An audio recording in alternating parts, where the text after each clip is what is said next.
Hello everyone, welcome back to my channel. तो दिन है शुक्रवार का और सुबह की अभी 8 साढ़े 8 बजे का टाइम हो रहा है। बच्चे चले गए हैं दोनों स्कूल और आज जो शुक्रवार है वो है मंथ का सेकंड फ्राइडे। तो सेकंड फ्राइडे होता है तो जेंट्स आपके शॉप की रहती है छुट्टी, तो आज जेंट्स आप घर पर ही है। तो इसके लिए आज जो काम है वो थोड़े से धीरे धीरे आराम से होने वाले हैं। जो जल्दी वाले काम थे ना वो तो निपट गए, मतलब मॉर्निंग में जो बच्चों को स्कूल भेजने का जो सबसे बड़ा काम होता है ना वो काम हो गया, उनको स्कूल भेज दिया। और अब मैं लग गई हूँ लंच की तैयारी करूँगी बाद में। पहले थोड़ा बहुत मुझे क्लीनिंग का काम करना है। ये जो पंखे हैं ना वो बहुत ज़्यादा गंदे हो गए, इतने ज़्यादा गंदे हो गए, तो मैंने सोचा कि चलो आज इनको साफ़ कर लिया जाए। और आज मैं आपके साथ में फ़ैन क्लीन करने की एक निंजा टेक्निक शेयर करने वाली हूँ, जिसमें ना आपका घर गंदा होगा, ना ज़्यादा मेहनत लगेगी और फटाफट से आपके पंखे जो है वो साफ़ हो जाएंगे। तो वीडियो को देखना ज़रूर पूरा। तो अच्छा, इसके अंदर भी मेरे से कुछ मिस्टेक हुई थी, क्या हुई थी वो मैं आपको आगे बताऊंगी। तो सबसे पहले मैंने ये कॉटन की जो पिलो कवर है वो मैंने ले लिया है और एक पंखुड़ी के अंदर मैंने उस पिलो कवर को पूरा पहना दिया। और पहनाने के बाद में बस को एक बार वाइप किया तो सारी की सारी डस्ट जो थी, सारी पंखे की गंदगी वो पिलो कवर के अंदर आ गई। और इससे क्या हुआ कि एक ही वाइप में जो पंखा है वो क्लीन हो गया और बिल्कुल भी फ्लोर के ऊपर गंदगी नहीं हुई। और मतलब मिस्टेक मेरे से ये हो गई थी कि मेरे पास में है ना ये पिलो कवर है ना बड़े साइज़ का ही था। मतलब जो पिलो कवर है मेरे पास में जितने वो सारे बड़े जंबो साइज़ के हैं। अगर छोटा होता है ना तो काम और भी अच्छे से हो जाता था। और फाइनली पंखा जो है उसके बाद में मैंने एक साफ़ कपड़ा लिया और कॉलिन से क्लीन कर दिया। तो पंखे देखो एकदम नीट एंड क्लीन हो गए और एकदम जगमगा गए थे। तो बहुत कम मेहनत में काम हो गया था। और स्पेशली पता है जब हम अपने बेडरूम्स के पंखों की क्लीनिंग करते हैं ना तब थोड़ी सी मुसीबत होती है, क्योंकि ना बिल्कुल बेड के ऊपर ही पंखा लगा रहता है। और जब हम पंखा साफ़ करते हैं ना तो सारी की सारी गंदगी जो होती है ना वो या तो बेड पे आके गिरती है और नहीं तो फिर फ्लोर के ऊपर गंदा होता है। और उसके लिए फिर हम ना कोई पुरानी बेडशीट को बेड पे बिछाते हैं। तो ये वाली टेक्निक में आपको ना कोई बेडशीट बिछाने की ज़रूरत पड़ेगी, ना फ्लोर गंदी होगी। तो एक बार आप ये जो है कि क्लीनिंग है वो ज़रूर ट्राई करना और पसंद आए तो मुझे कमेंट सेक्शन में ज़रूर बताना। तो बाहर का सारा ही डस्टिंग का काम मैंने कर दिया है, झाड़ू पोछा आंटी आके करेगी और मैं आ गई हूँ किचन के अंदर। फटाफट से कर रही हूँ लंच की तैयारी। तो लंच में क्या बनाना है मॉर्निंग में ये सब रात को ही डिसाइड हो जाता है और जो प्रिपरेशन करनी होती है वो भी रात को ही कर लेती हूँ। तो कल के वीडियो में मैंने आपको बताया था कि मैंने छोले भिगोए थे, साथ में बादाम भी भिगोई थी। तो छोले की तो सब्ज़ी बनेगी ही, साथ में बनेगी आज पूड़ी, क्योंकि जिस दिन जेंट्स आपकी छुट्टी का दिन होता है तो कुछ ना कुछ स्पेशल ही बनता है। अच्छा, आज जो छोले की रेसिपी आपके साथ में शेयर करूँगी ना वो थोड़ी सी डिफरेंट होने वाली है, क्योंकि देखो आप सबको पता है कि हम लोग अनियन तो खाते नहीं, अनियन गार्लिक ये सब चीज़ें नहीं खाते, जिंजर। तो ग्रेवी जो होती है उसके अंदर मेन इंग्रेडिएंट जो होता है वो होता है टोमेटो। और टोमेटो आजकल इतने ज़्यादा महंगे हैं कि हम ग्रेवी वाली सब्ज़ी जो है वो बनाने के बारे में 10 बार सोचते हैं। तो इसके लिए एकदम कम टमाटर के साथ में कैसे ग्रेवी की सब्ज़ी बनाएंगे, ये छोले की सब्ज़ी बनाएंगे वो आपको बताऊंगी। तो 3 से 4 छोटे छोटे से टमाटर थे, 4 वो मैंने ले लिए, उसकी प्योरी बना दी। उसके बाद में जो छोले बॉईल करे थे ना वो करीबन आधे कटोरी जितने छोले लेके मैंने उसको भी ग्राइंड कर दिया और एक स्मूथ सा पेस्ट बना दिया। अब इस स्मूथ से पेस्ट को ग्रेवी में कैसे डालना है वो बहुत इंटरेस्टिंग पार्ट है, उसको आप ज़रूर देखना, स्किप मत करना। तो कढ़ाई के अंदर मैंने सबसे पहले तेल लिया है, थोड़ा सा ज़्यादा ही तेल लिया है क्योंकि ग्रेवी की सब्ज़ी बन रही है। उसके अंदर राई, जीरा, हींग तीनों डाल दिए और जब अच्छे से भून जाएंगे तो फिर जो टमाटर की प्योरी मैंने बनाई वो उसमें ऐड कर दिए और उसके बाद में एक बार चम्मच से उसको अच्छे से हिला देंगे। तो अभी मैं इसको भूनूंगी नहीं क्योंकि इसके अंदर मैं और कुछ चीज़ें ऐड करने वाली हूँ, वो ऐड करने के बाद में ही हम अच्छे से ग्रेवी को भुनेंगे। तो स्टेप बाय स्टेप किस तरीके से मैं चीज़ों को डाल रही हूँ वो देखना आप एक बार, और एक बार बना के ज़रूर ट्राई करना, क्योंकि कोई भी रेसिपी जब तक आप देखोगे ना तो देख के तो यूँ लगता है कि अच्छी है, लेकिन जब तक आप बना के ट्राई नहीं करोगे और खाओगे नहीं ना तब तक पता नहीं चलेगा कि फ़ाइनल रिज़ल्ट कैसा निकला। तो टमाटर की प्योरी डालने के बाद में मैंने जो छोले का पेस्ट बनाया था उसको भी ऐड कर दिया है। तो उसको इस स्टेज पर ऐड करना बहुत ज़रूरी है, यदि हम बाद में ऐड करेंगे ना तो वो पिसे हुए छोले का जो एक टेस्ट आता है ना जो अच्छा नहीं लगता है वो टेस्ट आएगा। तो आपको इस टाइम पर छोले के पेस्ट को डालना है और डालने के बाद में अभी मैं कुछ मसाले जो है वो भी अभी ही ऐड कर दूंगी। तो ये जो ग्रेवी होती है ना वो पनीर मटर की ग्रेवी से बिल्कुल डिफरेंट बनती है, लेकिन इसका जो टेस्ट होता है ना वो पनीर मटर, कढ़ाई पनीर जो रेस्टोरेंट की सब्जियां होती है ना उससे कई गुना अच्छा टेस्ट आता है। तो अभी इसके अंदर मैंने लाल मिर्ची, हल्दी, धनिया का पाउडर ये डाला है, थोड़ा सा नमक डाला है, थोड़ा सा अमचूर का पाउडर डालूंगी और उसके बाद में इसके अंदर ऐड करूँगी मैं थोड़ा सा गरम मसाला। तो मैंने कोई भी खड़े मसाले इसके अंदर नहीं डाले हैं, इसके लिए मैं एवरेस्ट का ये गरम मसाला है वो ऐड कर रही हूँ। और एक चीज़ मैंने इसके अंदर और डाली थी जो बिल्कुल स्किप हो गई थी रिकॉर्ड करना। तो इसके अंदर मैंने ऐड किया था थोड़ा सा पाव भाजी का मसाला। तो बहुत टेस्टी लगता है, मतलब छोले बनते हैं ना तो उसके अंदर आप थोड़ा सा पाव भाजी का मसाला डाल दोगे ना तो छोले का जो टेस्ट है ना वो ज़बरदस्त आने वाला है। आप ट्राई करना खाली एक बार, बहुत ही अच्छा आता है। थोड़ा सा डालना है, खाली आधा स्पून जितना, बहुत ज़्यादा नहीं डालना, थोड़ा ही डालना है। और छोले मसाले हो तो आप छोले मसाले भी ऐड कर सकते हैं, लेकिन फिर भी पाव भाजी का मसाला तो आप ज़रूर ऐड करना। और उसके बाद में सेम ग्राइंडर के अंदर ही मैंने थोड़ा सा पानी डाल के चला दिया था और उसी पानी को मैंने इस ग्रेवी के अंदर मिक्स कर दिया है। अब क्या करना है इसके अंदर, हाँ अभी मैं मिलाऊंगी थोड़ी सी कसूरी मेथी। तो ग्रेवी की सब्जियों के अंदर मैं कसूरी मेथी तो ज़रूर मिलाती हूँ, क्योंकि उससे फिर टेस्ट जो है वो बहुत ही अच्छा आता है। तो थोड़ी सी कसूरी मेथी जो है मैं हाथ से क्रश करके इसके अंदर डाल दूँगी। तो लगभग सारी ही चीज़ें मैंने अभी इसके अंदर ऐड कर दी है। अब इसकी कंसिस्टेंसी अगर आपको बहुत ज़्यादा गाढ़ी पसंद है तो आप अभी खाली इस ग्रेवी को 5-10 मिनट पका के और फिर जो छोले हैं वो उसके अंदर ऐड करके और आप सर्व कर सकते हैं। लेकिन अभी हम खाना खाएंगे जब बच्चे स्कूल से आएंगे ना उसके बाद में, तो अभी उसके अंदर करीबन 2 घंटा बाकी है खाना खाने में। तो इसके लिए मेरे को सब्ज़ी जो है वो थोड़ी सी पतली बनानी है, ताकि 2 घंटे के बाद हम खाएंगे ना, जब तक ये सब्ज़ी थोड़ी सी गाढ़ी हो जाएगी। तो अभी कंसिस्टेंसी मैंने बिल्कुल पतली रखी, पानी डाल दिया और अब ढक के इसको 10 मिनट तक बिल्कुल लो फ्लेम पर ग्रेवी को पकने देंगे।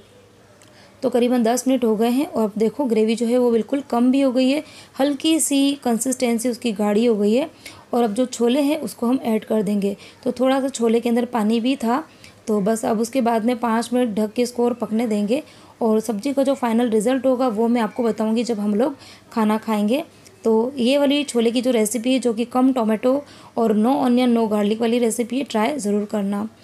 अच्छा, छोले बन रहे हैं, पूड़ी बन रही है, तो मैंने सोचा कि कुछ मीठा तो बनता है, लेकिन मैं चावल भिगोना भूल गई थी, क्योंकि मुझे अभी इंस्टेंटली दिमाग में आया कि मैं खीर बना देती हूँ, क्योंकि अंदर दूध भी पड़ा हुआ है 1 लीटर। तो मैंने सोचा कि चलो अभी थोड़ी देर भीग जाएंगे, 5-10-15 मिनट ना, तो भी चलेगा। तो चावल मैंने थोड़े से ही लिए हैं और उसको वॉश किया और पानी को मैंने वेस्ट नहीं किया है। जैसा कि आप सब ने बोला है कि पानी को प्लांट के अंदर डाल दिया करो, तो मैं प्लांट के अंदर डाल देती हूँ दाल और चावल धोने के बाद में। तो चावल भिगो दिए हैं और खीर के अंदर हमको ये जो चारोली होती है ना वो बहुत पसंद आती है। मतलब मैं केसर डालूँ ना डालूँ, ड्राई फ्रूट डालूँ ना डालूँ, लेकिन मैं चारोली ज़रूर डालती हूँ। ये किसी भी सुपर मार्केट में या फिर डी मार्ट में इजीली अवेलेबल हो जाती है, चारोली के नाम से ही मिलती है।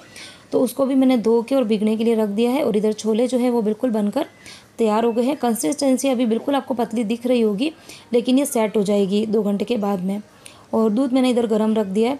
अच्छा, मैं जो खीर बनाती हूँ ना वो बिल्कुल डिफरेंट बनाती हूँ खीर, क्योंकि मैंने ना बहुत जनों को खीर बनाते हुए देखा है और खाई भी है।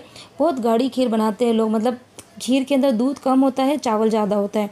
लेकिन मेरे घर के अंदर खीर जो है वो बिल्कुल पतली वाली खीर खाना पसंद करते हैं, जिसमें चावल कम और दूध ज़्यादा होता है। दूध को उबालते तो हैं, लेकिन दूध की क्वांटिटी ज़्यादा रखते हैं, चावल की क्वांटिटी कम रखते हैं। तो दूध उबलने रख दिया है, बाकी चीज़ें मैं जब उबाला आ जाएगा उसके बाद में डालूंगी। और इधर छोले बन गए थे, तो मैंने सोचा इसको बर्तन में निकाल देते हैं, क्योंकि एल्यूमिनियम की कढ़ाई के अंदर खाना बनाती हूँ या आयरन की कढ़ाई में खाना बनाती हूँ ना, तो मैं सब्जियों को ज़्यादा देर उन कढ़ाई के अंदर नहीं रखती हूँ, स्टील के बर्तन के अंदर खाली कर देती हूँ। तो जो कंटेनर मैंने निकाला था तो वो काफ़ी छोटा था, मतलब उसके अंदर थोड़े थे सब्जी जो सी बच गई थी छोले की, तो फिर मैंने उसको बड़े कंटेनर में शिफ्ट कर दिया।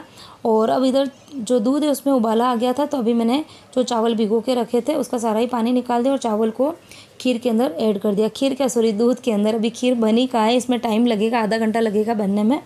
तो आपने चावल देखे होंगे, बहुत कम मैंने चावल इसमें डाले हैं। और अभी जो चारोली थी उसको भी इसके अंदर ऐड कर देंगे। और बस अब उसके बाद में इसको लो फ्लेम पर पकने देंगे करीबन 20 से 25 मिनट तक। और बाकी इलायची का पाउडर है, शुगर है, ड्राई फ्रूट है, ये सब मैं डालूँगी बाद में।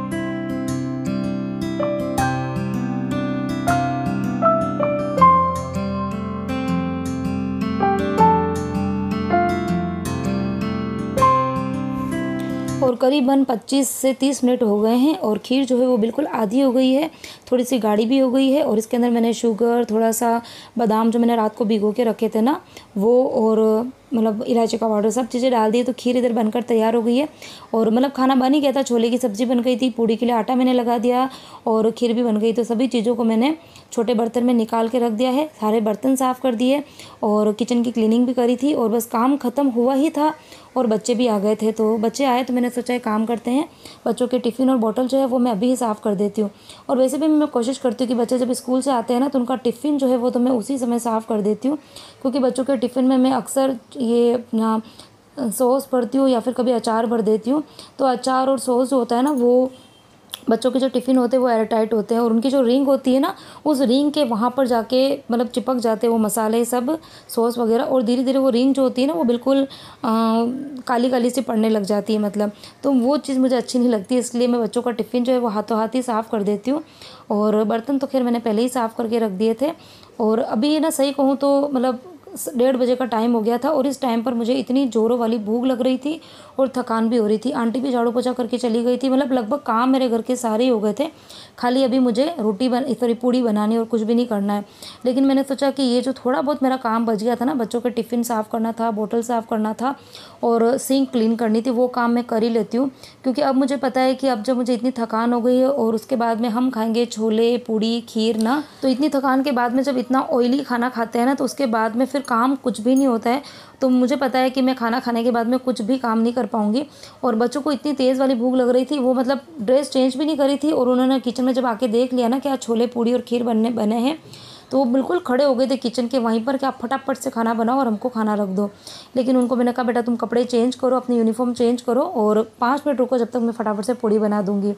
तो बस इधर क्लीनिंग का मेरा काम जो है वो भी कंप्लीट हो गया। अब मैं बना दूंगी फटाफट से पूड़ियाँ।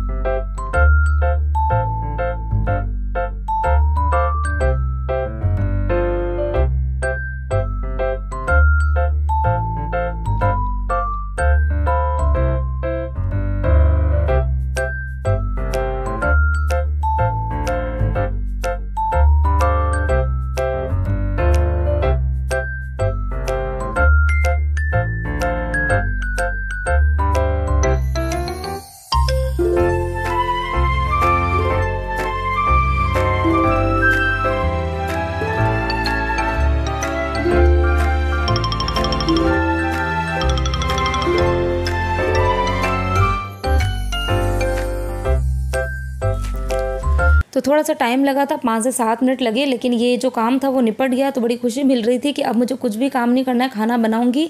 और उसके बाद में अब जो बर्तन होंगे वो सिर्फ 3 से 4 प्लेट होने वाली, क्योंकि अब तक के सारे बर्तन साफ़ कर दिए, क्लीनिंग भी हो गई थी, सारे मैंने किचन के कैबिनेट सिंक वगैरह सब कुछ साफ़ कर दिया था।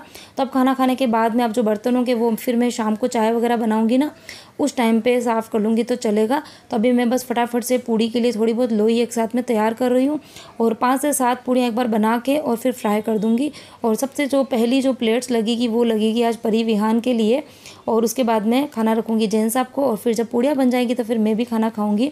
और अब जो है ना, मुझे भूख से भी ज़्यादा ना थकान हो रही थी, यूँ लग रहा था कि खाना नहीं खाऊँगी चलेगा, लेकिन एक बार मैं सो जाती हूँ। बहुत थकान हो रही थी, क्योंकि मॉर्निंग में ना 5 बजे उठते हैं, और 5 बजे उठने के बाद में काम तो लगातार रहते ही है। कल मेरे पास में ये कमेंट भी आया था, कल नहीं सॉरी परसों के वीडियो में, कि जब मैंने शेयर किया था ना कि आजकल मुझे ना बॉडी पेन होता है, मेरे घुटनों में दर्द होता है और थकान बहुत ज़्यादा लगती है। तो मुझे बहुत से मतलब ये कमेंट आया था कि दीदी आप काम बहुत करते हो, रेस्ट कर लिया करो। तो ऐसा नहीं, रेस्ट तो मैं करती हूँ, ऐसा नहीं कि मैं सुबह 5 बजे से काम करी तो नॉन स्टॉप रोबोट की जैसे काम कर ही जा रही हूँ। चाय पीते हैं तो उसी बहाने बैठने में आता है, या फिर कोई सब्जी वगैरह साफ़ कर रहे हैं तो भी बैठ जाते हैं। तो ऐसा नहीं बीच में बैठ जाती हूँ, लेकिन ऐसा यूँ नहीं है कि काम पड़ा है और मैं आधा पौन घंटा 1 घंटा लगातार बैठ जाऊँ मोबाइल लेके। तो ये आजकल है ना, एक मेन प्रॉब्लम ये भी हो गई है कि ना मोबाइल लेके फेसबुक इंस्टाग्राम कुछ भी खोल दिया, और उसके बाद में आप घंटों काम पड़े हैं और आप बैठ जाते हो। तो वो चीज़ मुझे थोड़ी सी कम पसंद आती है। उतनी देर मैं नहीं बैठती, लेकिन हाँ बीच में 5-10 मिनट का ब्रेक जरूर ले लेती हूँ, चाय वाय पी लेते हैं, कभी बात भी कर लेते हैं, मतलब यूँ। लेकिन हाँ ये कि घंटों बैठना पसंद नहीं करती, क्योंकि मुझे पता है अगर मैं सुबह बैठ जाऊँगी ना तो मेरे आगे सारे ही काम लेट हो जाएंगे, और सुबह के काम सुबह ही हो जाए तो वो अच्छे लगते हैं। तो बस बातों बातों में पूड़ियाँ बन गई थी, और ये दोनों लग गई परी विहान के लिए प्लेट।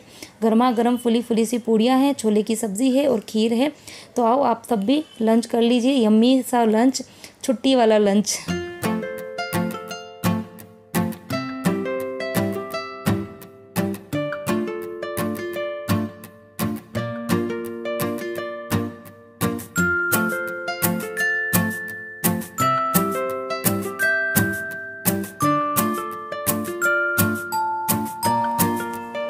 तो करीबन 2 बजे का टाइम हो गया था खाना बनाते बनाते, और अभी बस दोनों बच्चों को रख दिया है। जैन साहब को भी अभी खाना रख दूंगी।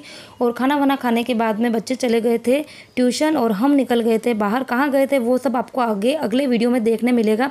देखना ज़रूर, अगला वीडियो बहुत ही इंटरेस्टिंग होने वाला है। तो मिलती हूँ नेक्स्ट वीडियो में।